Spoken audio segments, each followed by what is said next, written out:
Hey there, and welcome. Today we're tackling something that I think we all struggle with, turning procrastination into actual productivity. Using our source material, we're going to break down exactly why we put things off, and more importantly, how we can finally take back control. All right, let's jump right in. Okay, so let me ask you a question.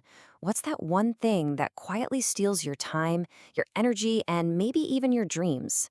You know the feeling, right? That big important task is just sitting there, looming. Yeah, you guessed it. That silent thief? It's procrastination. And that's exactly where we're going to start. Because, understanding procrastination isn't about feeling guilty or beating ourselves up. It's about seeing it for what it is, a problem we can actually solve. So, what are we really talking about here? Well, at its core, it's pretty simple. Procrastination is just the act of putting things off. It's choosing what's easy or fun right now over what we know we need to do. But why we make that choice? Well, that's where things get a lot more interesting. And believe me, the consequences, they really do pile up.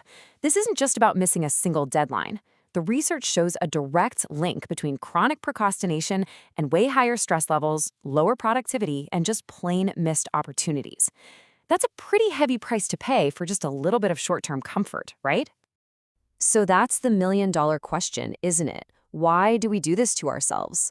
To figure that out, we've got to look past the surface-level excuses and really dig into the psychology behind it all. This right here hits on the biggest myth out there. It's so easy to just write procrastination off as laziness, but the source material is clear. It's not about being lazy. It's a complex emotional reaction. It's actually our brain trying to protect us from difficult feelings. So what are those deeper issues it's trying to protect us from? Well, let's get into the nitty-gritty of what really triggers us to put things off. A lot of the time, it really just boils down to fear.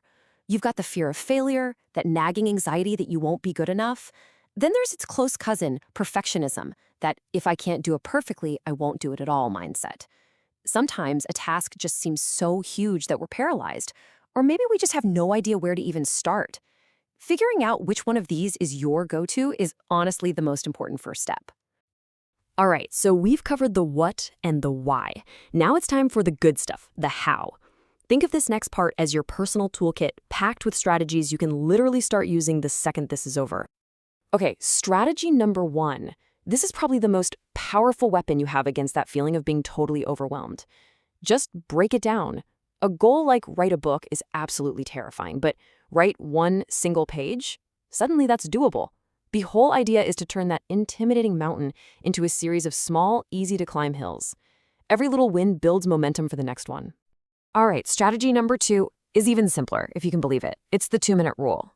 The idea is if a task will take you less than 2 minutes to finish, you do it right then and there. No hesitation, replying to that quick email, putting away the dishes, just get it done. This is a total game changer for stopping those little things from piling up into a huge amount of stress. Next up, we have the famous Pomodoro Technique, and this is all about working smarter, not harder. You work in these short, focused 25-minute bursts, and then you take a non-negotiable break. It keeps your focus sharp, and those breaks stop you from burning out. It basically turns this huge, impossible marathon into a series of short, winnable sprints. Now, this one's for all my perfectionists out there. I see you. The key here is to completely reframe your goal. Don't aim for a flawless final product right out of the gate. Just aim to get a first draft done. You can always go back and make it better. Remember the mantra? Progress, not perfection. Okay, so these tools are amazing, but let's be real, for them to actually stick, we need more than just a few new tricks.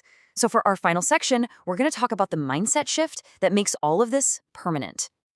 And that brings us to a really important idea. Look, motivation is awesome. It feels great, but it's flaky. It shows up when it wants to, and it disappears without warning. What really gets you to the finish line, especially on the hard days, are your habits and your self-discipline.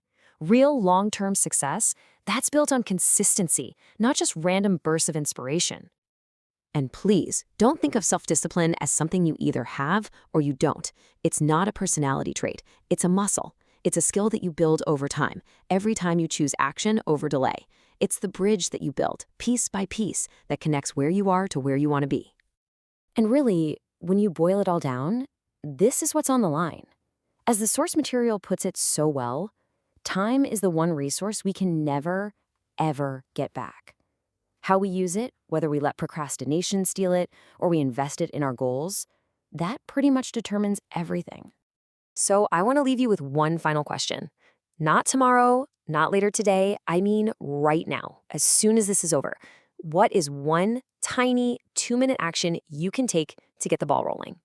Because at the end of the day, conquering procrastination doesn't start with some giant leap.